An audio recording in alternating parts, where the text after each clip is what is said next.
ఓం నమః శివాయ.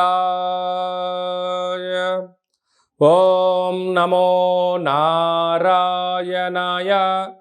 కర్మ నివారణ, నరదృష్టి నివారణ, సంచిత ప్రారబ్ధ ఆగమిక కర్మ నివారణ, తులాభార కాల భైరవాయ నమో నమః. ఓం దిగంబరాయ విద్మహే గజవాహనాయ ధీమహి తన్నో కపాలకాల భైరవ ప్రచోదయాత్. ఓం ఇంద్రాణీ శక్తి దేవ్యై నమోస్తుతే. హరి ఓం. మా ఛానల్కి స్వాగతం.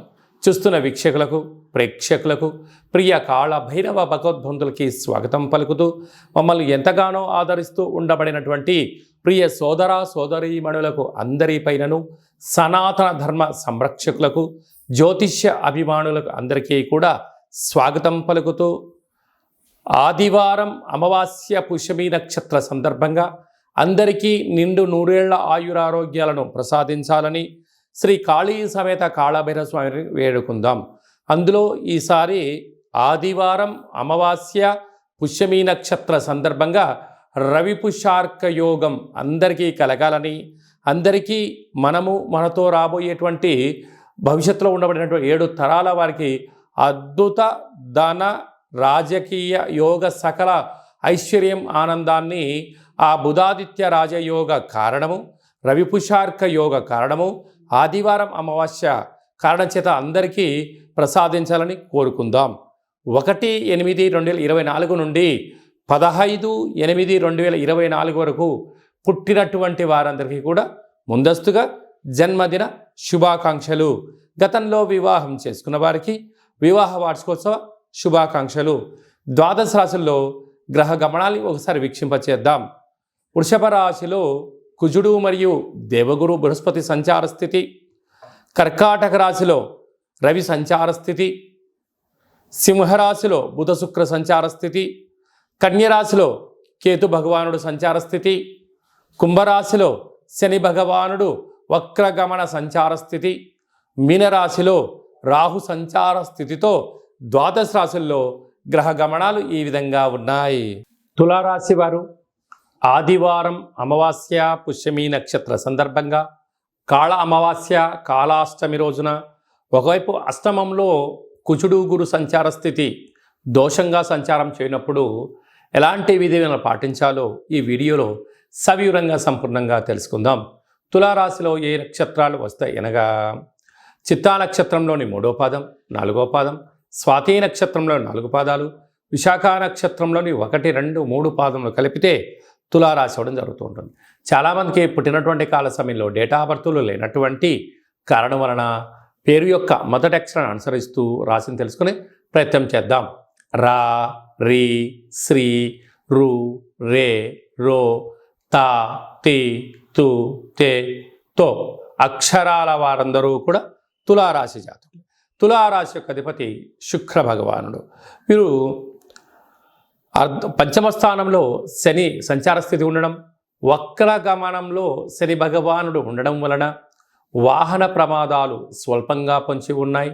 నీటితో నిప్పుతో దూరంగా ఉండే ప్రయత్నం చేయండి.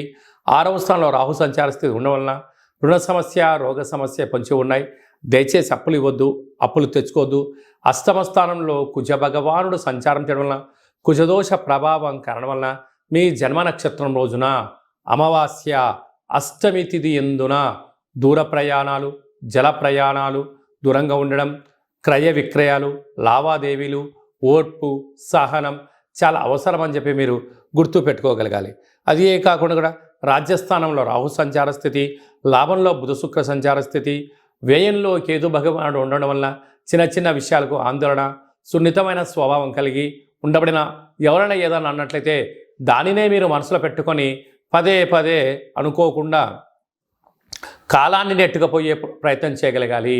కనుక తెల్ల జిల్లడి యొక్క వృక్షం చుట్టూ ప్రదక్షిణ, దీపము, వీలైతే ఆ యొక్క వేరును తెచ్చుకొని మట్టిని బాగా కడిగి సింధూరం బాగా పూసుకొని పూజామందిరంలో ఉంచుకొని తంత్ర వరసిద్ధి తాంత్రిక కాళభైరవ హోమ కార్యక్రమాన్ని చేసి ఇంట్లో పెట్టుకున్నట్లయితే అద్భుతమైనటువంటి మీరు రాబోయే 7 తరాల వారికి ఆనంద సిద్ధి, ఆరోగ్య సిద్ధి, ఐశ్వర్య సిద్ధి, కనక సిద్ధి, అమృత సిద్ధి అనేటువంటి అనేక రకాల సిద్ధులు మీకు సొంతమై తులారాశి వారికి ఎనలేనటువంటి ధనం, ఐశ్వర్యం మీ సొంతం కాబోతుంది. సాఫ్ట్వేర్ ఉద్యోగస్తులు, హార్డ్వేర్ ఉద్యోగస్తులు, వ్యవసాయ సోదరీమణులు, మార్కెటింగ్ రంగాలు, హోటలు, వ్యాపారాలు, రియల్ ఎస్టేట్ రంగాలు, షోరూమ్స్లు, పెట్టుబడిదారులందరికీ కూడా చాలా మంచి కాలము అని చెప్పి గమనించాలి. ముఖ్యమైనటువంటి పండగల గురించి క్లుప్తంగా సవివరంగా సంపూర్ణంగా తెలుసుకుందాం. 4వ తారీఖు 8వ నెల 2024 సంవత్సరంలో ఆషాఢమాస బహుళపక్ష ఆదివారము అమావాస్య పుష్యమీ నక్షత్ర సందర్భంగా చాలా మహోన్నతమైన పర్వకాలం అని చెప్పి గమనించాలి. ఆదివారం అమావాస్య వస్తేనే అందరికీ పెద్ద పండగ. అందులో పుష్యమీ నక్షత్రంతో కూడుకున్నటువంటి అమావాస్య కావడం వలన మనకు బహిర్ ప్రాంతాలలో వ్యవసాయ క్షేత్రాల్లో తెల్ల జిల్లేడు వృక్ష ఉండడం జరుగుతూ ఉంటుంది. ఏపుగా పెరిగినటువంటి వృక్ష దేవత కింద శ్వేతార్క వరసిద్ధి మహాగణపతి స్వామివారు వృక్ష రూపంలో ఉండడం జరుగుతుంటుంది. ఆ గణపతి స్వామివారిని తెచ్చుకొని గృహంలో ఉంచుకున్నట్లయితే మనకు భావి తరాలకు 7 తరాల వారికి అద్భుతమైన ఆనంద యోగం, అమృత యోగం, ధనయోగం, రాజకీయ యోగం కలుగుతుందని చెప్పి గమనించాలి. కనుక మనం అమావాస్య రోజు ఉదయాన్నే నిద్రలేచి ఇంటినల్లా శుద్ధి పెట్టుకొని మంగళ స్నానాలు చేసుకొని ఇంటికి మామిడాకులు, కొబ్బరాకులను ఏర్పాటు చేసుకొని సూర్య నమస్కారం చేసి సూర్య భగవానికి అర్ఘ్యం వదిలిపెట్టడము, ఒక తెల్ల జిల్లేడు ఆకులలో చక్కెర పొంగలి పాయసాన్ని భగవంతుడికి నైవేద్యంగా ఏర్పాటు చేయడము, సూర్య నమస్కారాలు, సూర్య ఆసనాలు, సూర్యోపాసన, ఓం హ్రాం హ్రీం రౌం సహ సూర్యాయ నమః అనేటువంటి మంత్రాన్ని ఒక 108 సార్లు తప్పకుండా పారాయణం చేసినట్లయితే అద్భుత యోగం కలుగుతుందని చెప్పి గమనించగలగాలి.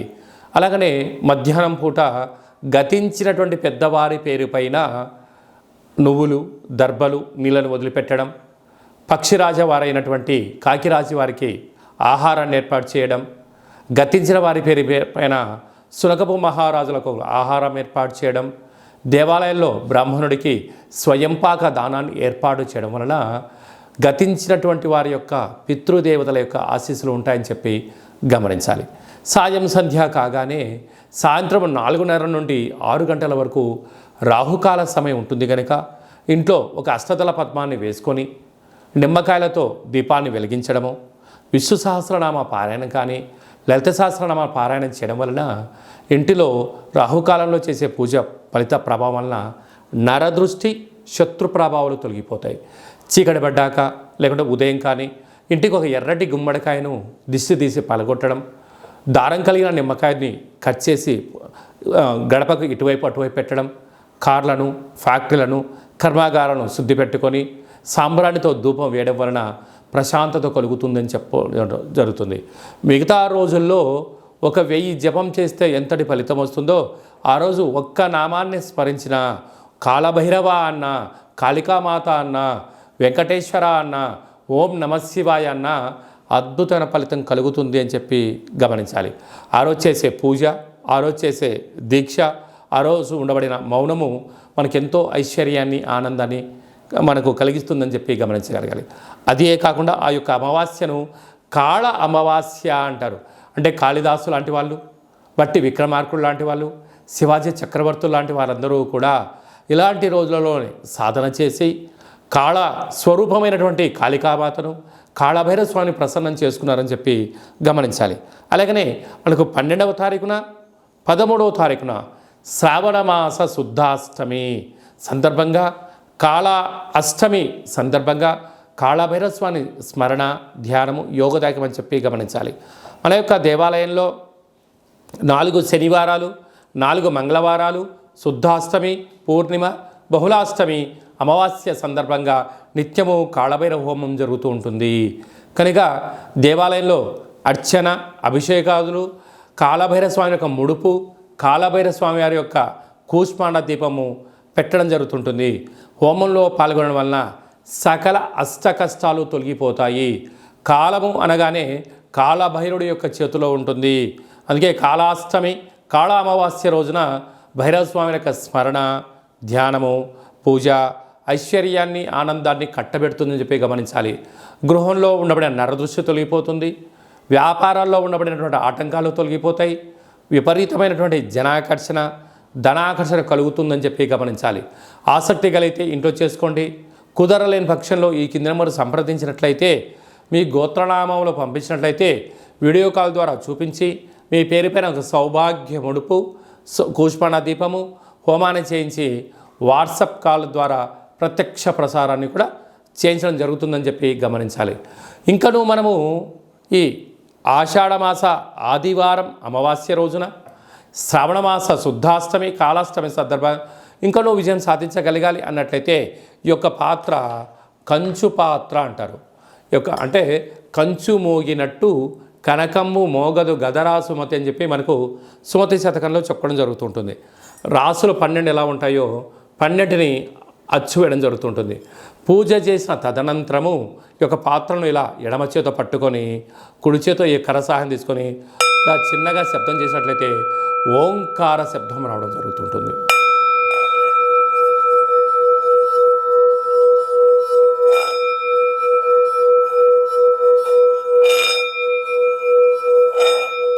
ఈ ఒక ఓంకార శబ్దం ధ్వని వలన మానవుని యొక్క శరీరంలో చక్రాలు వికసింపచేయడం, ఇంట్లో ఉండబడినటువంటి దరిద్ర దేవత బయటికి వెళ్ళడం, గ్రామంలో సంచరించేటువంటి మహాలక్ష్మి దేవత గళ్ళు గళ్ళుమంటూ మన ఇంటికి రావడం, మన ఇంట్లో అమ్మవారు కూర్చోవడం వలన సకల ఐశ్వర్యానికి, సకల ఆనందానికి అపార కుబేర సంపన్నులు అవుతారని చెప్పి గమనించాలి.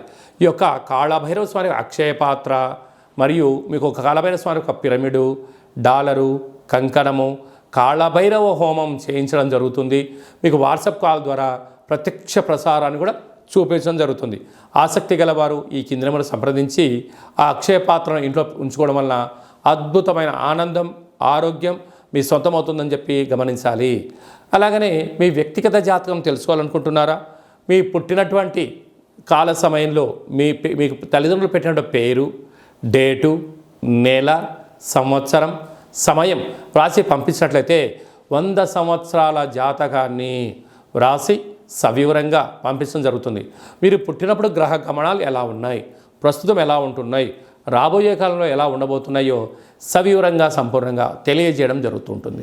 అలాగనే చాలామందికి పుట్టినటువంటి కాల సమయంలో డేటా బర్త్లు లేనటువంటి వారందరికీ మీ పేరు యొక్క మొదటి అక్షరాన్ని అనుసరిస్తూ రాసి తెలియచేస్తూ ప్రస్తుత కాలమాన ప్రకారంగా గ్రహ గమనాలు ఎలా ఉన్నాయి, భవిష్యత్తులో ఎలా ఉండబోతున్నాయో అనేటువంటి విషయాన్ని తెలియచేస్తూ రమణ శాస్త్రం ద్వారా అనగా గవ్వల ద్వారా భూత, భవిష్యత్, వర్తమానాన్ని తెలియజేయడం జరుగుతుంది గవ్వల ద్వారా. కనుక డేటా బర్త్లు లేనటువంటి వారికి గవ్వల ద్వారా జ్యోతిష్యాన్ని చెప్పడం జరుగుతుంది. కనుక మన వ్యక్తిగత జాతకాన్ని తెలుసుకుందాం, గ్రహాలలో ఉండబడిన దోషాలను తెలుసుకుందాం, తినేటువంటి ఆహారాల్లో, వేసుకునే వస్త్రాల్లో, చేసే పనుల్లో స్వల్పమైన మార్పులు చేసుకుందాం. అద్భుతమైన, ఆనందకరమైన, ఆరోగ్యకరమైన, కుబేర సంపన్నమైన జీవితానికి స్వాగతం పలుకుతాం. కనుక ఆసక్తి గలవారు ఈ కింద సంప్రదించి అపాయింట్మెంట్ తీసుకొని సంప్రదించగలరు. అలాగనే మీ అబ్బాయికి కానీ అమ్మాయికి కానీ ఎంత ప్రయత్నం చేసినా వివాహం అవ్వడం లేదా? ఎందుకు వివాహం అవ్వడం లేదు? జాతకంలో ఎలాంటి దోషాలు ఉన్నాయి, వివాహం ఎప్పుడవుతుంది, ఎలాంటి అబ్బాయితో అమ్మాయితో కలపడం వలన వీరి యొక్క గణగుణాలు బాగుంటాయో తెలుసుకోవడం జరుగుతుంటుంది. కనుక జాతకాన్ని తెలుసుకుందాం, మంచి వివాహ సంబంధం తెచ్చుకుందాం, భావితరాల్లో మంచి ఆనందకరం జీవితం పొందుదాం. కనుక వచ్చేటువంటి జాతకాన్ని వధువరుల యొక్క పాదాలు, గుణాలు, సంతాన యోగము, అలాగనే విదేశీయాన యోగము, ఎలాంటి యోగాలు ఉన్నాయో కూడా తెలుసుకుందాం.